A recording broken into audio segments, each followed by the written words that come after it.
நல்ல வருஷத்த பிதாவே, ஆசீர்வதிக்கப்பட்ட காலை இறைவார்த்துக்கு நன்றி. நாமத்தை மகிமைப்படுத்துகிறோம். மறைத்து நீர் பேசும். இந்த கேட்க ஒவ்வொரு மக்களும் விடுதலை சமாளத்தை பெற்றுக்கொள்ளட்டும். இயேசு கிறிஸ்துவை வைக்கிறோம் ஜீவன் நல்ல பிதாவே, ஆமேன். அல்லேலூயா, அல்லேலூயா, அல்லேலூயா. ஏசாயா 51:2.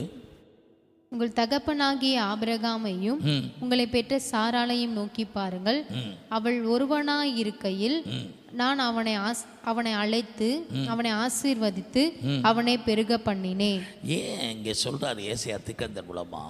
பெற்ற உன் தகப்பன், அடுத்து உங்களுக்கு பெற்ற தாய், ரெண்டு பேரையும் தாயும் தகப்பனையும் அடையாளம் காமிக்கிறார்னா, வாக்குத்தத்தம் அவங்களுக்கு கொடுக்கப்பட்ட 25 ஆண்டுகளாயும் தகப்பனுடைய சரீரம் செத்து போச்சு, சாராருடைய கற்பம் பட்டு போச்சு, நம்புவதற்கு ஏது இல்லை.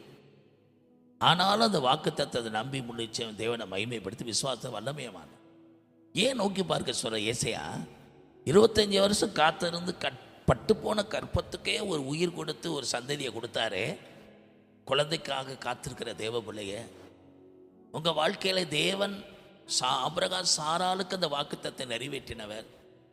உங்கள் மருத்துவம் சொல்லியிருக்கலாம், இனி குழந்தை பெறுவதற்கு சாத்தியக்கூறே இல்லை. உங்கள் சரீரமும் அப்படிப்பட்ட நிலைமையில் இருக்கலாம். சூழ்நிலையை நம்பாதீங்க. சரீரத்தில் இருக்கிற அந்த பலவீனத்தையும் எண்ணாதீங்க. வாக்குத்தத்தம் பண்ணிட உண்மையுள்ளவர் என்று முழு நிச்சயமாக நம்புங்க. தேவனை மகிமைப்படுத்துங்க. விசுவாசத்தை வல்லவனாக மாறினேன். அந்த ஆபிரகாம் சாராளை நோக்கி பாருங்க. அவளுக்கு ஒரு சந்ததியை கொடுத்தேனே, அதே போல் உனக்கு தருவேன் கர்த்தர் சொல்கிறார். இந்த செய்தியை கேட்குற தேவனுடைய பிள்ளை, ஆபிரகாம் சாராளுக்கு மட்டும் வாக்குத்தத்தம் சொந்தல, நமக்கு வாக்குத்தத்தம். அவர் விசுவாசிக்கிற எல்லாருக்கும், இந்த பூலோகத்தில் இருக்கிற எல்லா மக்களுக்கும் அது உரிமை. நீங்கள் விசுவாசிப்பீர்களானால், தேவனை மகிமைப்படுத்துவீர்களானால், கட்டாய விசுவாசத்தில் வல்லமையில் மாறுவீங்க. விசுவாச வல்லமை உங்களுக்கு வேலை செய்யும். நீங்கள் தேவனை மகிமைப்படுத்த விசுவாசத்தின் வல்லமை அங்கே வேலை செய்யும். விசுவாசத்தின் வல்லமை என்ன செய்யும்னா, அந்த பட்டு போனதை செத்து போனதை உயிர் பெற வச்சிடும். அப்போ விசுவாசத்திற்கு யார்? இயேசு கிறிஸ்துவின விசுவாசம். அவருடைய அவரை நம்ம விசுவாசிக்கும் போது அவருடைய வல்லமை நமக்குள்ளது செயல்பட ஆரம்பிச்சிடும். நீங்கள் வல்லமை செயல்படணும். தேவனை விசுவாசிக்கிறீங்களா? மகிமைப்படுத்து. கர்த்தர் எனக்கு யாவும் செய்து முடிப்பார், எனக்கு ஒரு சந்ததியை கொடுப்பாரு, அந்த வார்த்தையை சொல்லி அறிக்கை செய்யுங்க. வாயினால் அறிக்கை செய்து தேவனை மகிமைப்படுத்துங்க.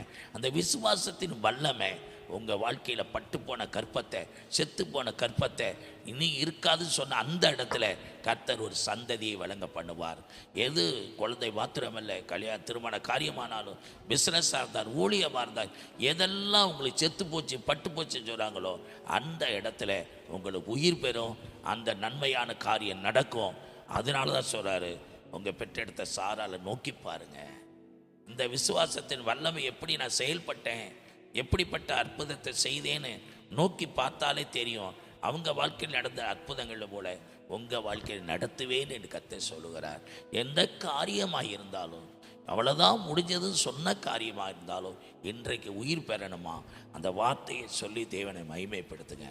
இயேசு கிறிஸ்துவின் ஜெபிக்கிறோம் நல்ல பிதாவே, ஆமேன்.